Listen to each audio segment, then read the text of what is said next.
They didn't even lie about it. That's what got me. They just said it outright. "We bought the playbox with your pension, Grandma." Smiling, proud, like I should be impressed they managed to snag the newest console before it sold out. I stood there with a bag of groceries in my hand and a quiet buzzing in my ears. I'd given my daughter the money last month, thinking it was for a new water heater. "It's leaking, Mom, and we just can't afford repairs right now." She'd sounded so tired. And I had enough. A bit from my pension, a bit from the emergency fund, scraped together without thinking twice. I'd done that for years, without complaint, without conditions. I even added a note to the envelope, asking her not to stress too much. "I'm always here," I wrote. That used to be true. Now I was watching my grandkids unwrap a box bigger than the heater was supposed to be. Their little faces were flushed with excitement. And to be fair, the youngest one, Casey, did look at me and say, "Thank you, Grandma," before running back to set it up. I didn't say anything then, just stood in the hallway, cold groceries against my hip, watching them all move past me like I wasn't even there. My daughter, Diane, didn't meet my eyes. She looked guilty, I'll give her that. But guilt without change is just noise. That night, I didn't sleep well. The heater story circled around my brain like a bad song, the kind that gets stuck in your head no matter how hard you try to shake it off. I lay there, staring at the dark, remembering all the little lies over the years. The time she needed help with daycare, the emergency dentist bill, the so-called school fundraiser that turned out to be a girls' weekend in Palm Beach. I'm not naive. I wasn't born yesterday, but I always told myself, they're young, they're struggling, I'm doing okay. That was my excuse. Over and over. The next morning, I checked my bank balance. $228.17. My pension would arrive in a week, and the electricity bill was due in 3 days. I'd never been late paying a bill in my life. When Diane came by that afternoon, without knocking, as usual, she was holding a paper bag from some organic store downtown. "Brought you some almond flour," she said, setting it on the counter like it was a peace offering. "Casey wants to bake those cookies you make." I nodded, didn't speak. She looked at me for a beat, then turned to leave. "Oh, and the kids might stay over this weekend," she added casually. "Me and Alex need a little time to ourselves." A little time to themselves. Bought with my groceries, my money, my quiet weekends. When the door closed, I finally sat down. The kitchen chair creaked under me like it was sighing in sympathy. I stared at that bag of almond flour, thinking about the price. $6 for a pound. Probably more now. And I thought, I just bought her groceries too. They didn't steal from me. They didn't have to. I'd handed them everything. The heater didn't exist. The playbox did. I stood up and walked to the small cabinet where I keep my paperwork. I'm not disorganized, not like Diane. Everything's in labeled folders: utilities, savings, house insurance, pension. And one I labeled long ago but hadn't opened in years. June's copy. My copy. Just in case. In that folder was a thin sheet of paper. The deed to the house. My name on every line. No cosigner, no caveats, no shared ownership. Just mine. A tremor passed through me, but it wasn't fear. It was something older. Older than motherhood. Older than sacrifice. It was clarity. I sat back down with that paper and looked around my kitchen. Yellow walls, fading a bit. The clock that's ticked the same way since 1982. My husband's chair, still tucked under the table like he might come back and sit in it one day.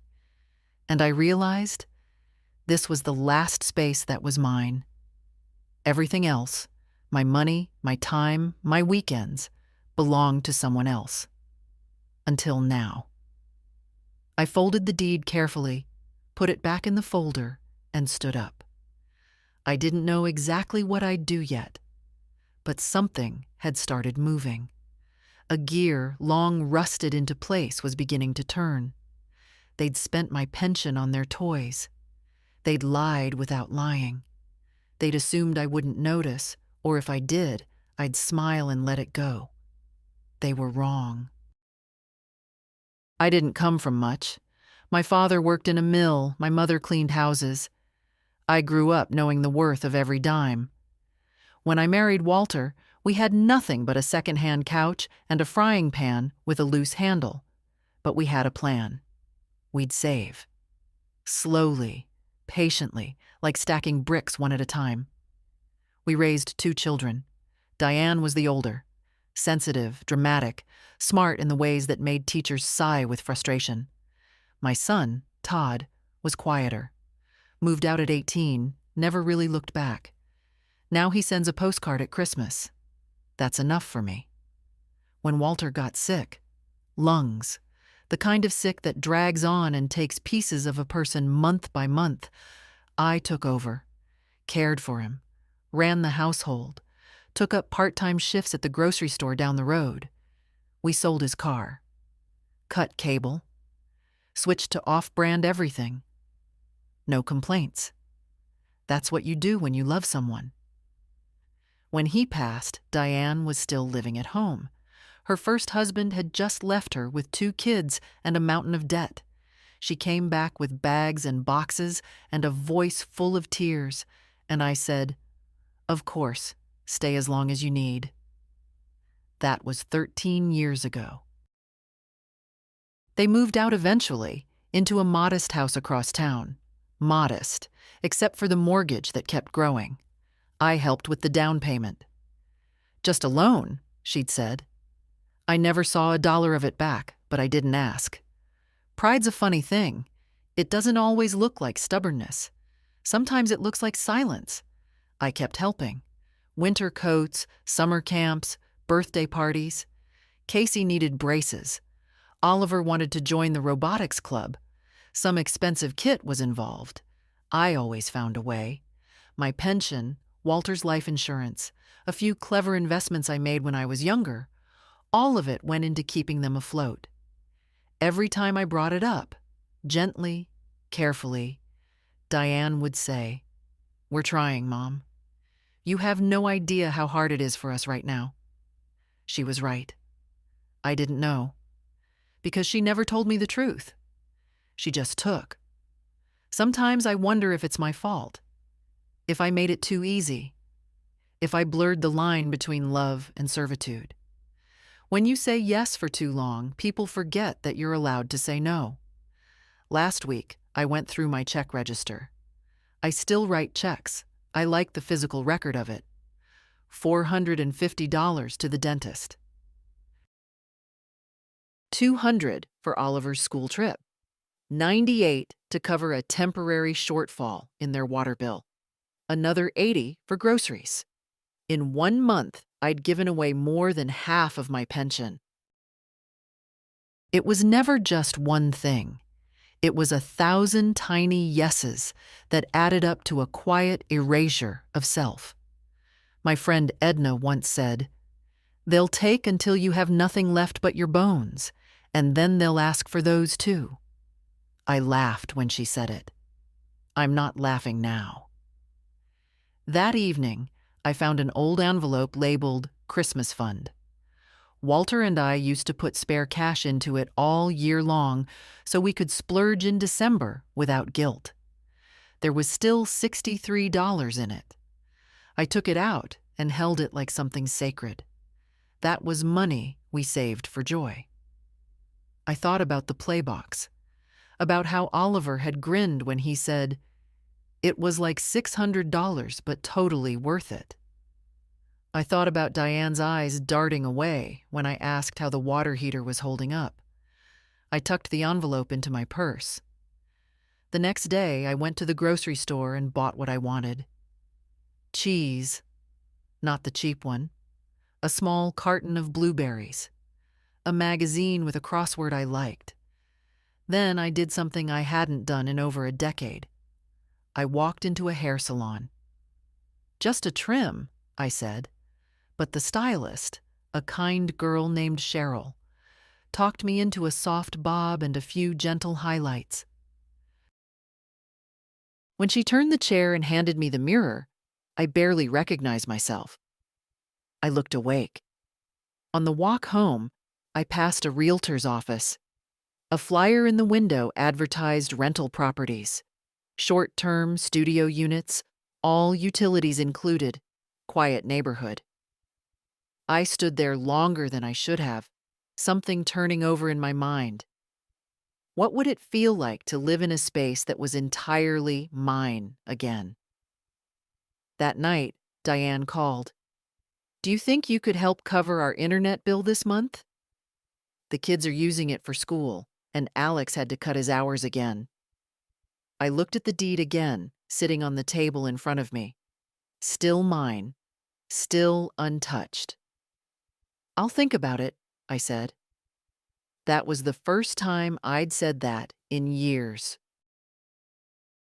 There was no fight, no screaming match, no grand confrontation, just quiet distance.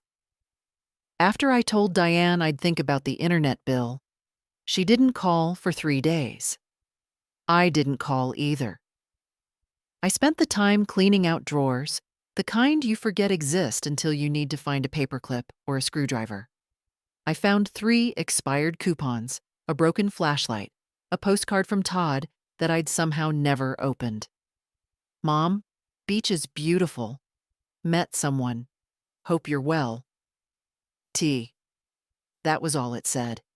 I set it on the counter next to the bowl of oranges. Just seeing his handwriting did something strange to my chest. It wasn't love, exactly. It was the memory of love. On the 4th day, I logged into my online banking. I don't do it often. The passwords confuse me, and the layout always seems to change. But I managed. I printed out the last 6 months of transactions, sat at the kitchen table with a highlighter and a red pen. It took 2 hours. $38.75. Streaming platform I don't watch $74. Alex's auto insurance $133.50. Casey's sports equipment store $99. Youth coding course for Oliver $208. Diane's credit card minimum payment. That one made my hand shake. Not because of the amount, but because of the note in the transfer. "Thanks again, Mom. You're a lifesaver." I highlighted it in red. All in all, I'd sent them over $200 in the past half year. That's not counting groceries or little emergencies that came up and were paid in cash. And still, Diane once said to me, "It's not like we're living off you, Mom. We're just trying to get by." But that's exactly what they were doing. Getting by on me. I thought about the play box again. The way Casey had torn the wrapping like it owed him something. The way Diane had quietly stood back, letting me watch them celebrate with money that was supposed to keep my heat running. The thing about kindness, it stretches. It stretches and stretches until one day it snaps back and leaves a welt. That evening, I went to the drawer where I kept my banking information. I pulled out the folder marked transfers and took stock.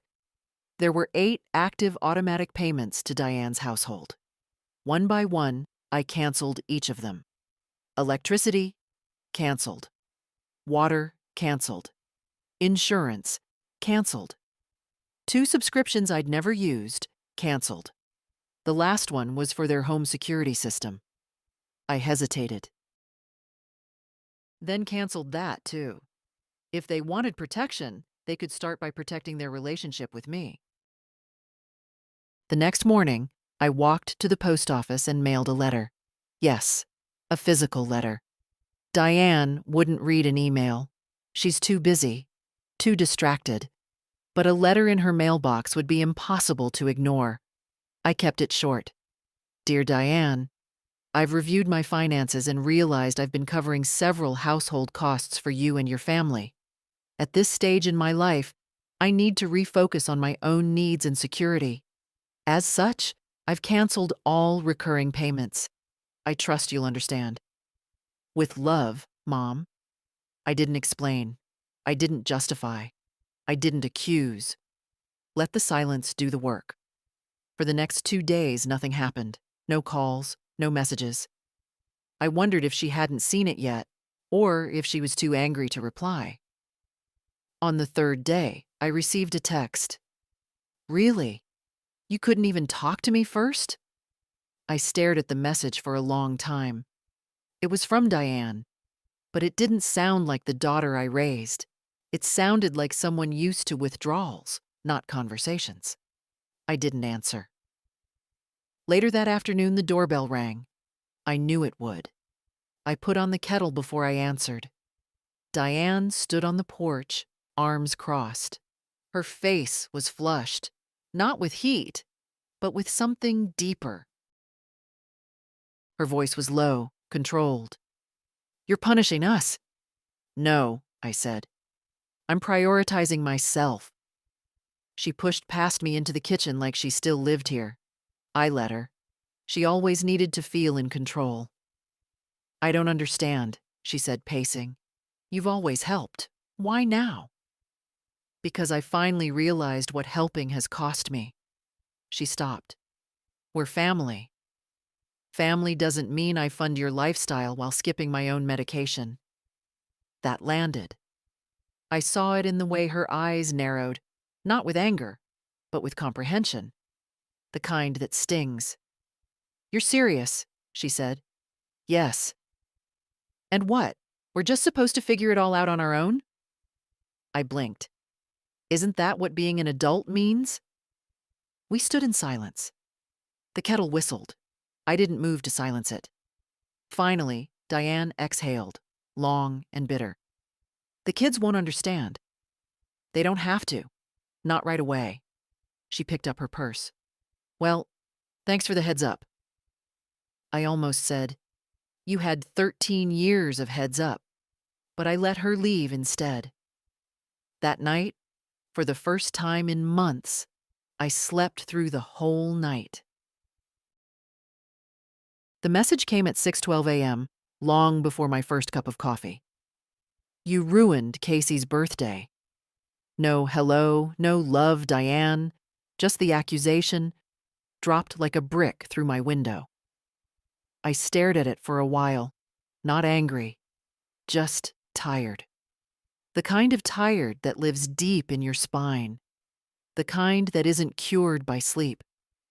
Casey turned 10 that day. I hadn't been invited to the party. A week earlier, when I told Diane I wouldn't be paying for the decorations or the rental bounce house, she said, Fine, we'll handle it. I guess handling it didn't include buying a second cake or party favors for the whole class. I'd bought Casey a book, a real one, hardback, beautifully illustrated. He liked stories once, before everything had a screen. I wrapped it in brown paper and tied it with string. Old-fashioned, like me. But I never got to give it to him. The day of the party, I waited. I set the book on the kitchen counter in plain view, like a promise to myself.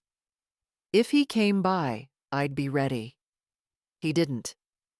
And now, in the dim light of early morning, Diane was blaming me for the child's disappointment. That's the problem with people who never hear no. When they finally do, they treat it like betrayal. I didn't reply to her message. Instead, I poured myself coffee and sat in the sunroom. The light was soft. Filtered through the sheer curtains Walter installed himself 20 years ago. He'd called them too pretty for a laundry room. I'd told him that was exactly the point. I watched the street for a while. Quiet neighborhood, same as always. Mrs. Hightower walked her yappy little dog past my window at 7:15 sharp. Mr. Franklin's sprinkler sputtered to life at 7:30. My own lawn looked a little dry, but I didn't mind. I liked when things grew on their own terms. That morning, I made a list. Not groceries, not chores. Just a list titled, What is mine? My house, my time, my pension, my voice, my story. I looked at those words for a long time. Then I added one more. My no saying no still felt foreign in my mouth, but every time I said it, I felt something loosen in my chest.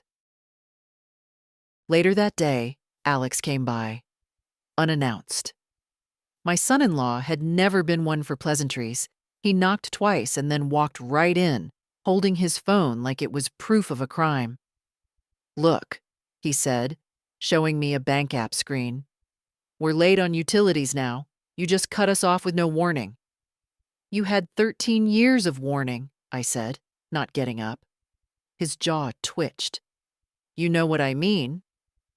I didn't answer.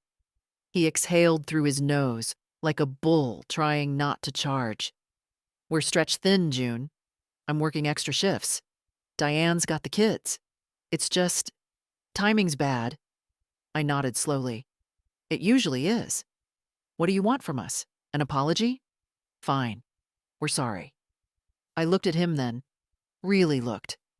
A man in his 40s, hair thinning, shirt creased, eyes tired. Not cruel, not evil. Just entitled. Like the world owed him something because it hadn't yet crushed him completely. "I don't want an apology, Alex. I want boundaries." He frowned. "Boundaries?" "Yes. The kind grown people respect." He rubbed the back of his neck. "So, that's it? You're just out?" "I'm not out," I said, soft but steady. "I'm just not a faucet anymore." He left without slamming the door. That was progress, I suppose.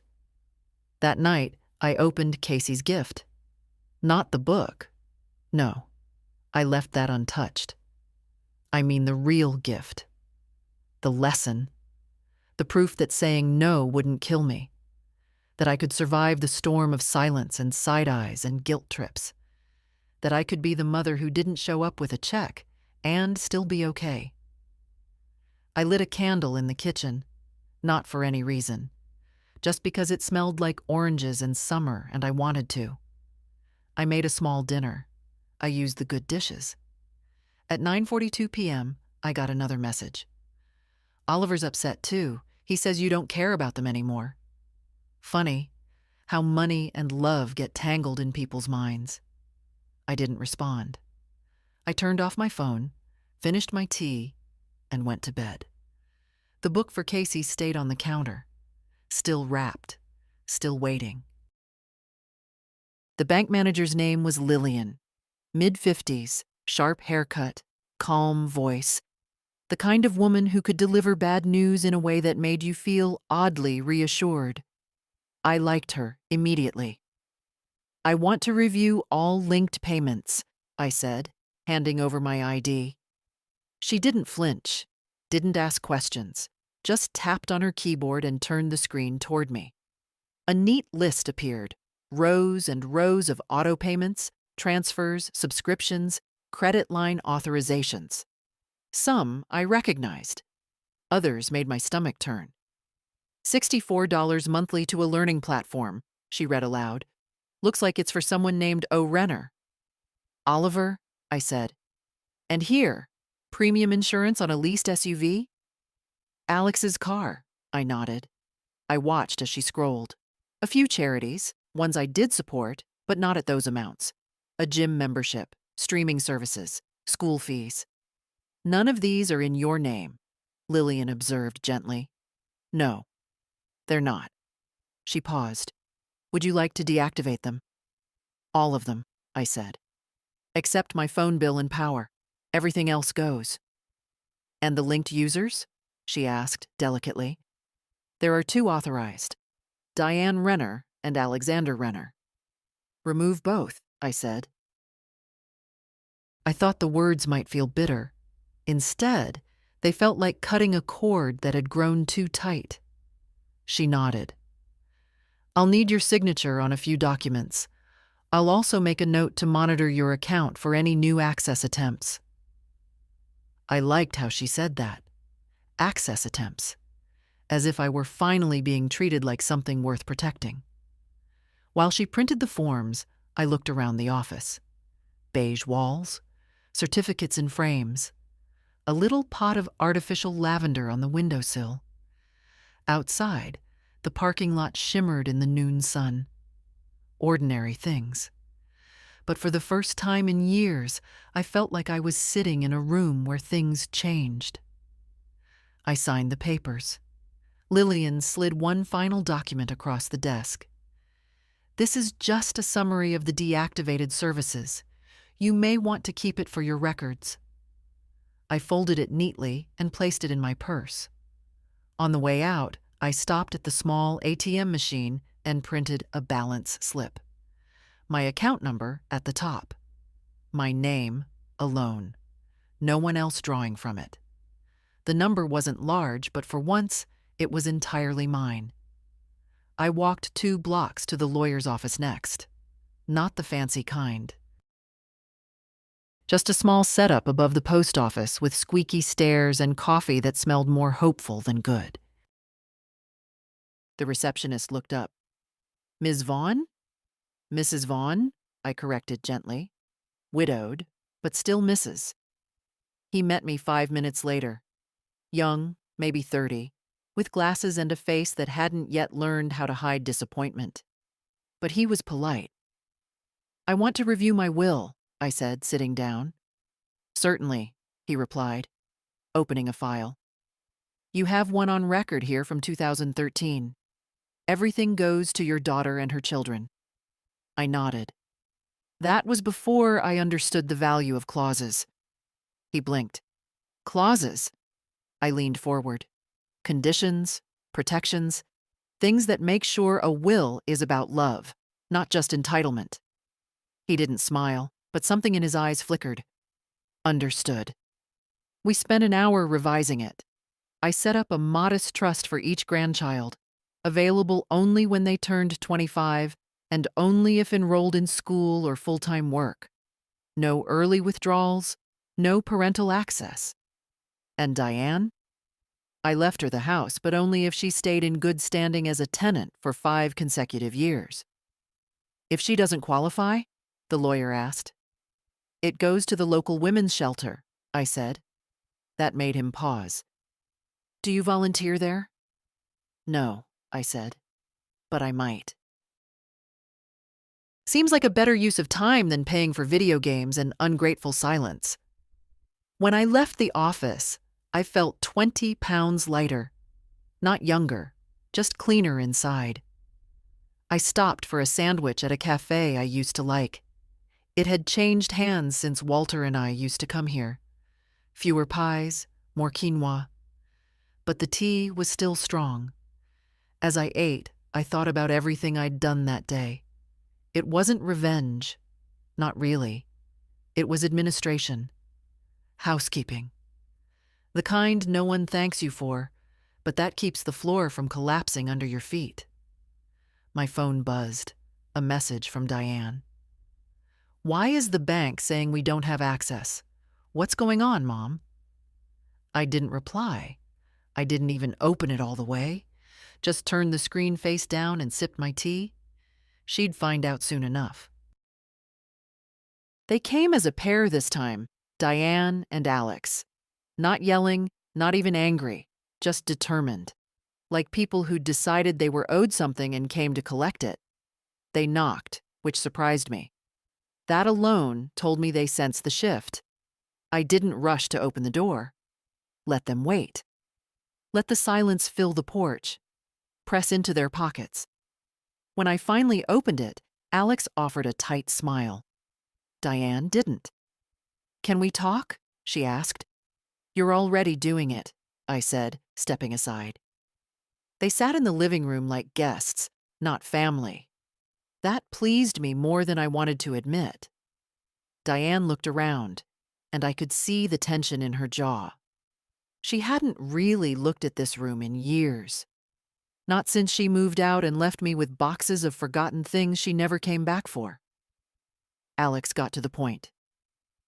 We're in trouble, he said. Without your help, we're behind on everything. Kids need supplies for school. Utilities are overdue. We're trying, June, but we can't catch up. Diane stared at her lap. What do you want me to do? I asked. You know what we need, Diane said, still not meeting my eyes. You've always helped. I used to, I agreed, but not anymore. Silence. Alex leaned forward. Look, we know we've taken too much. We should have been more transparent. But you cutting everything off like that? It hurt. I nodded slowly. It was supposed to. That got their attention. Diane finally looked up. So this is punishment? No, I said. This is correction. Same thing, she muttered. No, I repeated. Punishment is about revenge. Correction is about reality. I'm done pretending this is how families work. Alex tried to smile again. We're not asking for luxury, June. We're just trying to survive. I gave you 13 years of survival, I said calmly. 13 years of electric bills, school fees, grocery runs, birthday parties. I funded your life while neglecting mine. You didn't ask for help. You built your life around assuming it. Diane's shoulders slumped. So what? Now we're just strangers? No, I said. Now we're adults. I stood up, slow but steady. You can stay. In the house. But it won't be free. I'll draw up a lease. Market rate. First and last month, due by the 1st. You're kidding, Alex said. I didn't answer.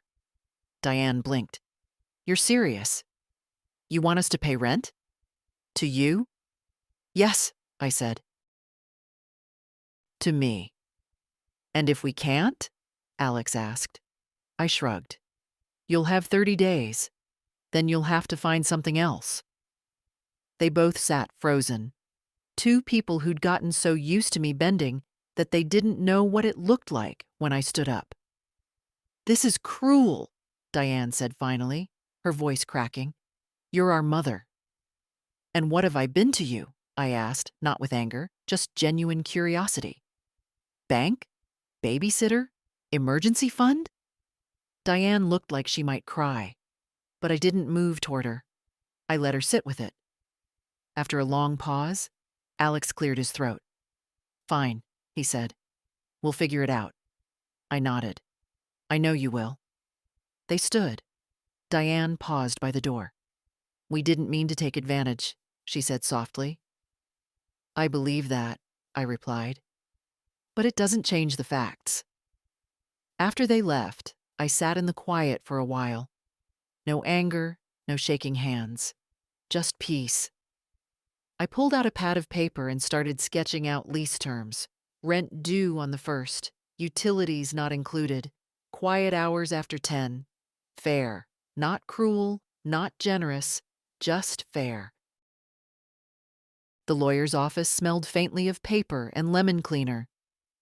I sat across from Mr. Fisher, a man who wore his glasses too low on his nose and blinked more than necessary when he had to say something unpleasant. He'd drawn up our will years ago, back when Walter was still around, when the house felt bigger, fuller. I want to draft a lease agreement, I told him. His eyebrows rose, but he didn't comment. He simply reached for a fresh legal pad. For who? He asked. My daughter and her husband, I said. They'll be living in part of the house, as tenants. He blinked fast, as expected. Will you be residing there too? No, I'll be moving into the carriage house out back. Smaller, simpler. It'll suit me fine. Do you want to create a formal property division? Yes, I said. The main house is theirs, for rent. I retain access to all shared utilities, and I reserve the right to enter common areas with notice. He scribbled notes. Duration of lease? 1 year to start, I said. Renewable at my discretion. Security deposit. Equal to 1 month's rent, due before keys are handed over. He looked at me over the rim of his glasses. Market rate. Precisely. He nodded. Will there be a late fee? 10%, I said. waived once per year. After that, it accumulates daily. Mr. Fisher smiled faintly. You've thought this through. I've had time. We spent the next hour reviewing clauses. Pet policy. No new animals without written approval. Maintenance responsibility, split by square footage. Guest policy. Overnight guests limited to 10 consecutive days. There was something strangely empowering about it. Not harsh, just structured. For the first time in years, I wasn't reacting. I was setting the terms. When everything was printed, I signed my copy and took another for Diane and Alex. Mr. Fisher slid a small envelope toward me. And the trust documents, he said, filed and notarized. I tucked them into my bag without ceremony. Outside, the sun was beginning to dip behind the church steeple. The sidewalk glowed gold. I walked slowly, not because of my knees this time, but because there was no need to rush. For once, the next step wasn't a burden. It was mine. At home, I packed my bedroom with calm hands. Books into boxes. Linens into bags. I left the heavy furniture. Let them deal with that if they wanted it. The carriage house had been unused for years. Walter once used it as a workshop. After he passed, it became storage. I cleared it out last week, quietly, without fanfare. There was a bed, a chair, a table. Enough. The main house echoed a little once I was done. I stood in the empty doorway of what used to be my bedroom and felt nothing. Not sadness, not anger, just stillness. The next morning, I handed Diane the lease. She took it like it was a dead fish. Alex flipped through the pages with the skeptical air of a man used to fine print he never reads. You're serious, he said. I've never been clearer. Diane looked at me, her eyes searching. So this is it now? You're just the landlord? No, I said. I'm your mother, who finally remembered that she owns the roof over your head. They didn't like it. I didn't expect them to. But they signed. I gave them until the weekend to move in. I'd already moved out. I moved into the carriage house on a Friday morning. The air smelled like sawdust and leftover summer. I opened the windows wide, let the sunlight settle on the floorboards. It was quieter here. Smaller, yes, but cleaner somehow. Not just in dust, but in energy. The space was mine. I brought only what I needed. My books, the kettle Walter gave me on our 10th anniversary, 2 quilts, 1 small radio, and the wooden chair with the blue cushion where I liked to sit and read. Everything else stayed in the main house. They arrived at noon. A rented truck pulled into the driveway. Diane in sunglasses, Alex in a gray shirt, already damp from effort. The kids weren't with them, probably at a friend's, or maybe Diane had found someone to watch them. I didn't ask. We weren't in that kind of arrangement anymore. I watched from the porch as they unloaded, boxes marked kitchen and bedroom stacked haphazardly near the front steps. A large flat-screen TV, 2 gaming consoles, and a tower of plastic storage bins labeled with the kids' names. They didn't say hello. I didn't offer help. By afternoon, they were inside. The door closed. The main house was no longer my responsibility. At dinner time, I boiled potatoes and steamed broccoli. No meat, no need. I ate in silence, radio murmuring old jazz in the corner. A hawk circled overhead outside the window, slow and certain. At 7:03 p.m., there was a knock on my door. Alex stood there, looking both sheepish and irritated. We're trying to get the Wi-Fi set up, he said. What's the network name? I don't know, I said truthfully. I canceled the account last week. The new setup's up to you. He blinked. So we're not sharing? No, I said. Your tenants, utilities are your responsibility." He let out a short breath, almost a laugh. "This is really happening, huh?" "It's been happening," I said. "You're just catching up." He didn't reply, just turned and walked back to the main house. I went to bed early that night, slept better than I had in months. The next few days passed in quiet rhythm. I swept the floor each morning, read for an hour, tended to my small garden patch, just herbs and tomatoes. I made soup. I wrote a letter to an old friend I'd lost touch with. I answered no phone calls. From the main house, I heard life, but distantly. A door slamming, a faucet running, children arguing over screen time. I didn't intervene. I wasn't invited. On the 5th day, I received my first rent payment. A check slipped under the door, signed by Alex. The full amount, no note. I stared at it for a long moment. Not because of the money. It wasn't much, really. It was what it meant. They were paying. Not because I demanded, but because the rules had changed. And they knew it. That same afternoon, I received a message from Oliver. "Hi, Grandma. Can I come by sometime? Just to talk." I sat with that message longer than I should have. Not because I didn't want to see him, but because I wanted to be sure he wasn't coming with empty hands and full expectations. I replied simply, "Of course. No gifts needed. Just you." The first month passed slowly, like honey poured on a cold morning. Thick, quiet, a little sticky with tension. I kept to myself. They kept to theirs. The check arrived on time again. Second payment. No note, no thank you. Just a folded envelope, slipped under my door. I deposited it and said nothing. On the 13th day of the second month, I found an envelope with only $850 inside. $50 short. No explanation, no apology. I waited 2 days. Then I printed the lease terms, highlighted the late fee clause in yellow, and slid it under their door. An hour later, Diane knocked. Not Alex. Her. "Mom," she said, arms crossed like armor.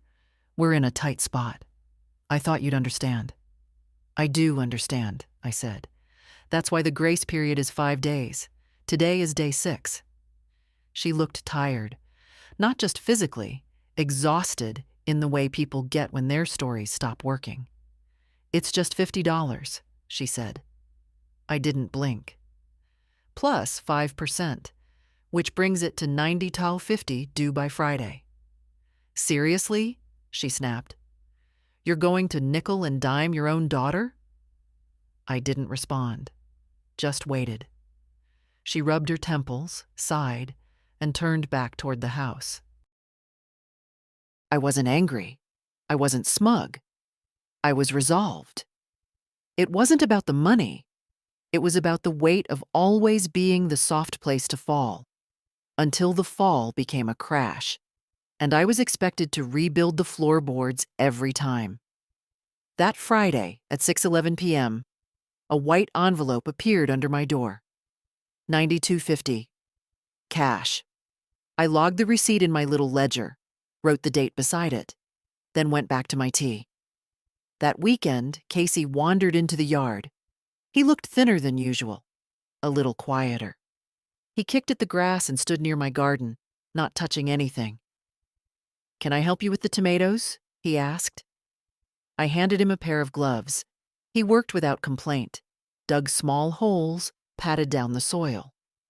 After 20 minutes, he asked, "Why do you live out here now?" I wiped my hands on a towel. "I like the quiet." "Mom says you're mad at us." "I'm not mad," I said.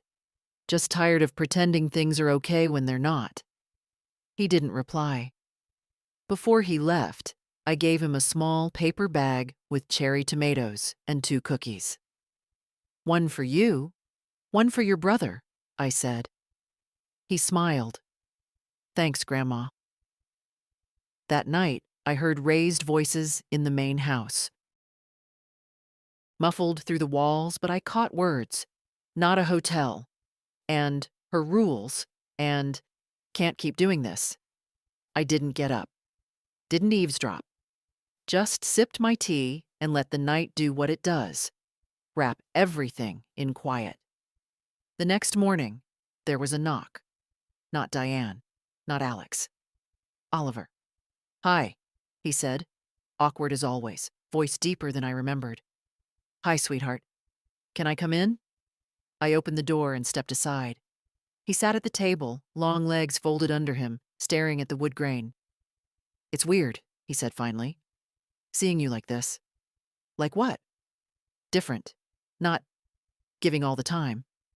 I smiled softly. "Maybe I was giving too much." He shrugged. "I guess. I just wanted to say, I'm sorry. For all the times I didn't say thank you. For the games, the stuff. I don't even remember half of it. But I know it wasn't free." I reached for his hand. "It's never too late to say thank you." We sat there a while. No demands, no money talk. Just quiet. And a grandson who remembered I was more than a bank account. When he left, I looked at the tomatoes in the basket by the window and thought, some things grow slower, but deeper. Mabel brought pie and a bottle of cheap wine. She always did when something had shifted in her bones, when she had that stormlight in her eyes. "I told them," she said, sliding onto my porch swing without waiting to be asked. "Told my daughter no for the first time in 15 years. I poured the wine into 2 mismatched glasses. What was the ask this time? "New kitchen counters, granite." She snorted. Said it was for resale value. I said the only thing being sold around here was my patience. I laughed, not loudly, just enough that it felt good in my throat. The wine was too sweet, but it warmed the tongue. The pie was store-bought, crust too perfect to be real, but still comforting in the way old rituals are. Mabel had been through her own slow erosion. 3 grandkids, a grown daughter who called only when bills were due, a son-in-law who seemed to think thank you was a weakness. For years, she'd floated in that same space I had, somewhere between love and obligation, quiet martyrdom dressed as care. "What changed?" I asked. She bit into a slice of pie, chewed like it was a speech. "Watched you is what? Moved out here, drew a line. Made them pay rent." She waved her fork like a wand. "You made it look clean." "It wasn't," I said. "Still isn't. Doesn't have to be. Just has to be clear." The porch creaked as we rocked in silence for a while. The sun slid low behind the neighbor's fence, casting long shadows across the grass. "Did they take it well?" I asked. "Worse than I expected. Better than I feared," she said. "Jenna called me selfish, said I was putting money above family. I told her I was finally putting myself back in the family equation." I nodded slowly.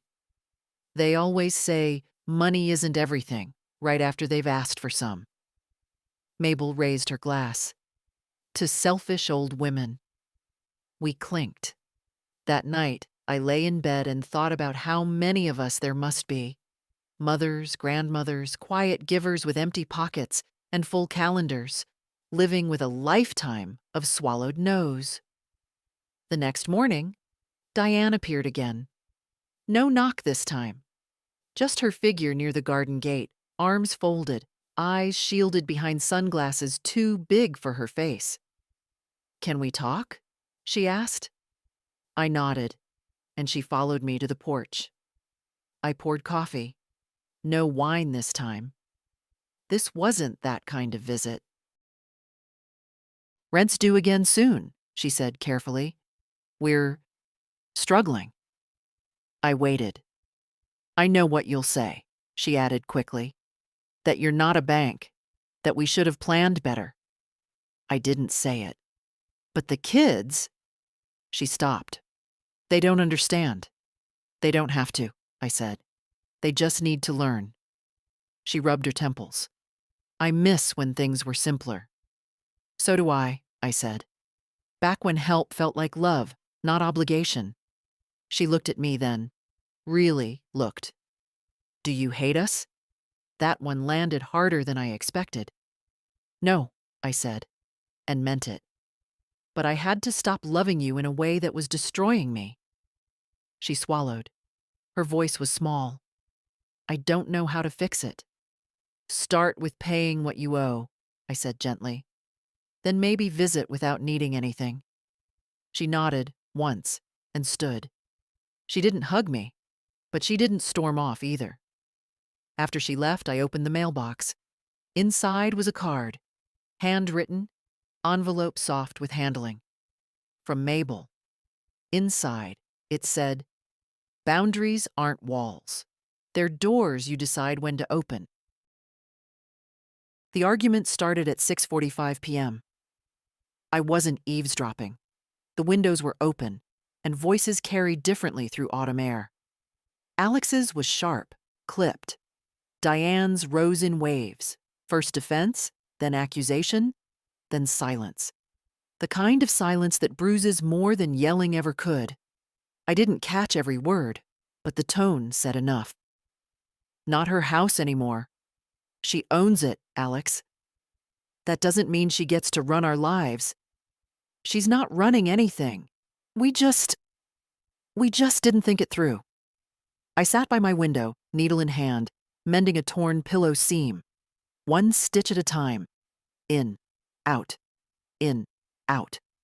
I'd learned long ago that some tasks are best done while the world falls apart around you. At 7:10, a door slammed. Heavy footsteps on the gravel. Alex, car keys in hand. He drove off without looking toward my porch. Diane stayed inside. I didn't go over. Not my place. Not anymore. Instead, I brewed tea. The good kind, Darjeeling, loose leaf, steeped just right. Sat on the porch with it in both hands. Warm. Grounding.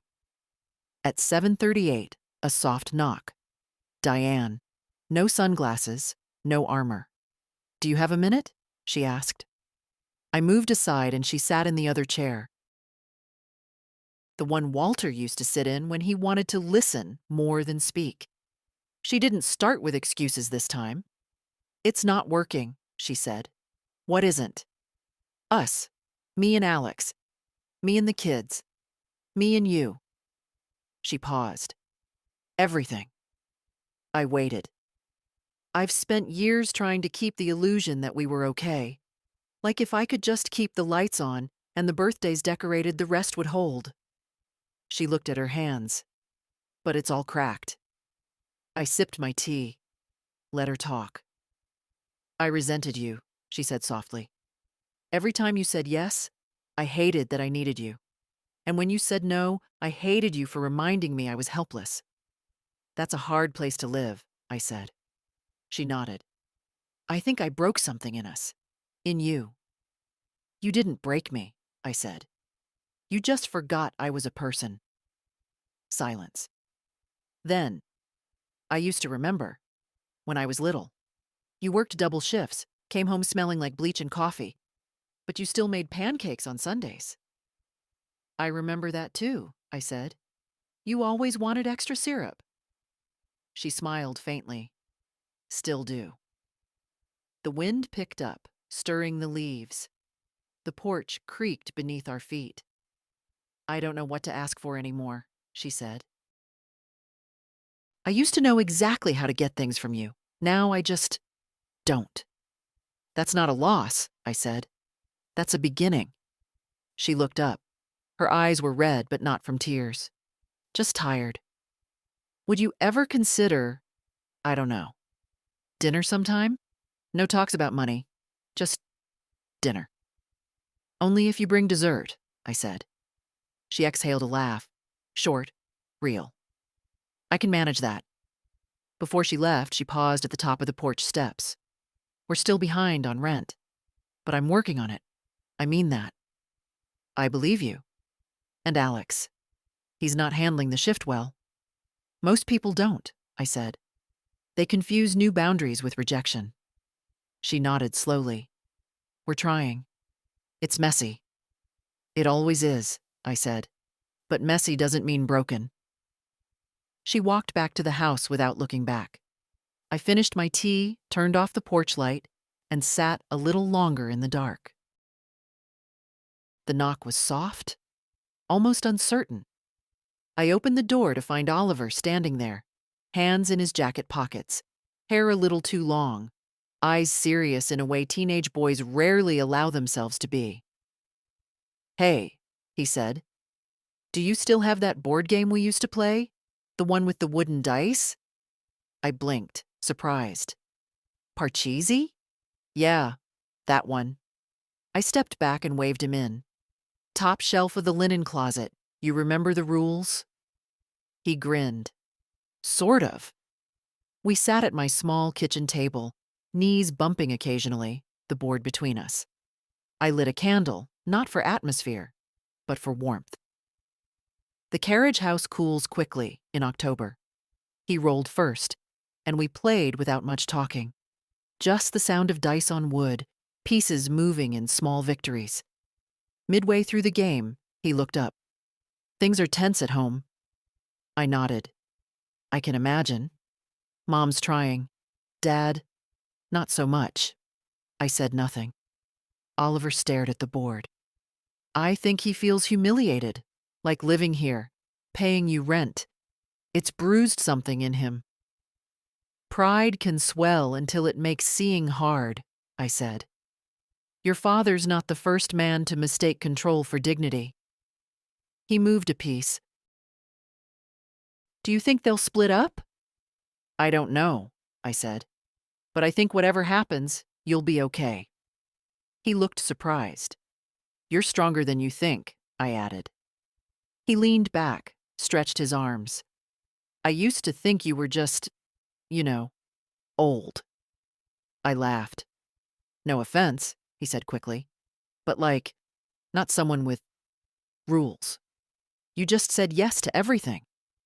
I said yes because I thought that's what love was. And now? Now I think love without limits turns you into a ghost. He was quiet for a long time. When he won the game, he didn't gloat, just smiled, the soft kind that doesn't ask for praise. As he stood to leave, I handed him a small, cloth-wrapped package. What's this? He asked. An old camera. Walter's. Film kind. Still works. He unwrapped it carefully, eyes wide. For me? Yes, but only if you promise not to sell it. I won't, he said quickly. This is amazing. There's something about slowing down, I said. Taking one picture at a time makes you see things differently. He looked up at me, really looked. Thanks, Grandma. He left just before sunset. The camera held like something sacred. That night, I stood at my window, watching the lights flicker in the main house. No shouting tonight, just movement. Shadows passing behind curtains. Life continuing. My phone buzzed once. A message from Oliver. Took my first photo. It was of your porch light.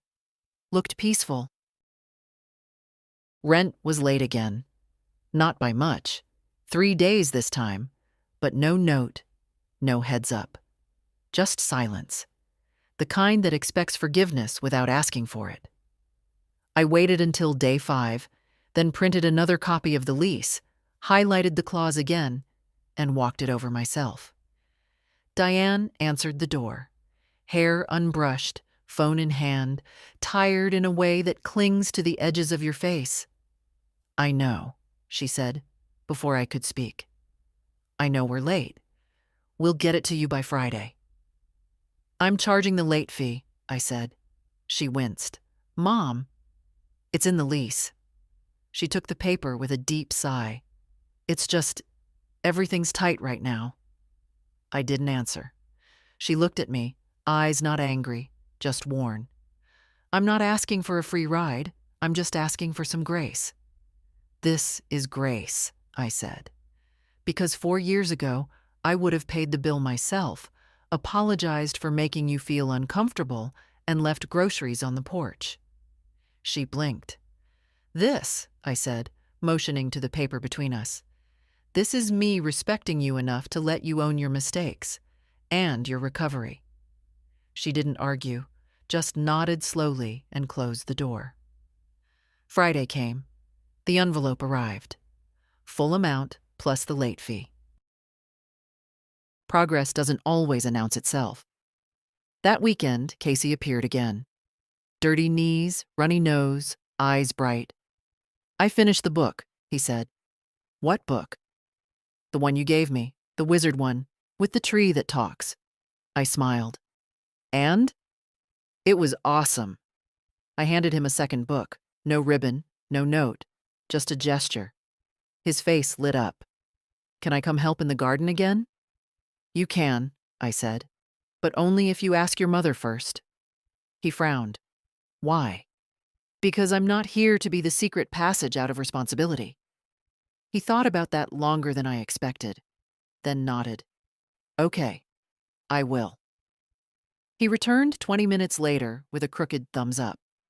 We planted fall bulbs in silence, hands in dirt, sun on our backs. Later that day, Diane sent a text. Thanks for today. I know I don't say it often, but I notice. I'm trying. I didn't reply. Not because I was cold, but because I believed her. And sometimes belief is the loudest reply. That evening, I opened my journal. Wrote only 5 words. This is what healing feels like. Todd called, for the first time in nearly a year. Hey, Ma, he said, voice soft, unsure. Got your card. I'd sent it 2 weeks ago, just a small note tucked inside a birthday card. No money, no pressure, just thinking of you. The tomatoes came in late this year. Wasn't expecting it, he added. Guess I thought you forgot me. I never forgot you, I said. I just got tired of reaching into a silence that didn't reach back. He was quiet for a beat. Fair. We talked for 17 minutes. About nothing. Weather in Phoenix? A new cat he'd rescued. His neighbor's obsession with lawn ornaments. And then, as if checking the temperature of the water, Diane still bleeding you dry? I smiled. Not anymore. That got a low whistle. Didn't think you had it in you. Neither did I said. Well, he cleared his throat. Good for you, Ma. When we hung up, I sat with that phrase longer than I expected. Good for you, Ma. Not pity, not guilt, not obligation, just respect. That evening, Diane knocked, not tense, not performing, just present. Do you want to come over for dinner? She asked. The boys are making tacos. Oliver says he wants to show you his photo album. I hesitated. Not because I didn't want to go, but because part of me still braced for strings I couldn't see. No catch, she added. Just dinner, and a chair that's always been yours. I followed her into the main house. It smelled like cumin and burnt tortilla edges. Laughter from the kitchen. Alex stirring something at the stove, apron over his t-shirt. He gave me a nod. Not warm, but not cold. Hey, June. Alex? Oliver appeared with a thick photo album, clearly handmade. I printed them myself. Used your camera. He laid it open on the table. Black and white photos, grainy and imperfect, but full of life. My porch light. A tomato split on the vine. Casey sleeping on the couch, book open on his chest. Diane laughing mid-yell at the boys. Even one of me, watering the herbs, unaware, framed by the doorway. These are good, I said, and I meant it. They're real, he said. Dinner was simple. Talk was light. No one asked for anything. When I stood to leave, Diane walked me to the door. Thanks for coming, she said. I paused. You're doing better. We're trying, she said. Some days are still messy. Messy's fine, I said. Messy means you're in the middle of change. As I walked back to the carriage house, porch light glowing ahead, I felt it again. Not triumph, not relief, just steadiness. Like a puzzle piece that had finally stopped trying to fit where it didn't belong. The garden bloomed slower this year. Maybe it was the cooler spring. Maybe the soil needed more time to recover. Or maybe, just maybe, things take the time they're meant to when no one rushes them. I didn't mind. Every morning, I walked the narrow path from the carriage house to the edge of the fence, checked on the beans, watered the lavender, whispered to the tomatoes. No one watching, no one needing, just me and the green things that didn't ask for anything but sunlight and patience. In the main house, life had found a rhythm. Diane still missed rent once, but left a note taped to my door the same day, along with a partial payment and a new plant for my windowsill. Casey visited often, usually with questions about bugs or soil or what to do when your brother keeps stealing your charger. Alex stayed distant. Polite, still stiff, still bruised. But I saw him fix the porch step without being asked. I saw him carry groceries in for Diane without making a show of it. Sometimes growth isn't an apology. It's the quiet return of decency. One Sunday morning, Oliver came with coffee. Black, no sugar, he said, handing it to me like a peace offering. You remembered? He sat on the porch rail. I got into the photography program, the one in the city. That's wonderful, I said. It's not a full scholarship, he added, but I'm going to work part-time. I don't want Mom to cover it all. I nodded. And you're not asking me either. He smiled. I'm asking you to come to the exhibition, in spring. I reached for his hand and squeezed. I'll be there. He stood to leave, but then paused. You know, I used to think you were just old, like quietly fading. Now I think you're just finally loud in the right way. I laughed. Careful, I might get a tattoo next. He grinned. Do it. I'll take your picture. After he left, I sat with his words, loud in the right way. I hadn't raised my voice in months, but my silence had changed shape. It wasn't resignation anymore. It was choice. It was boundary.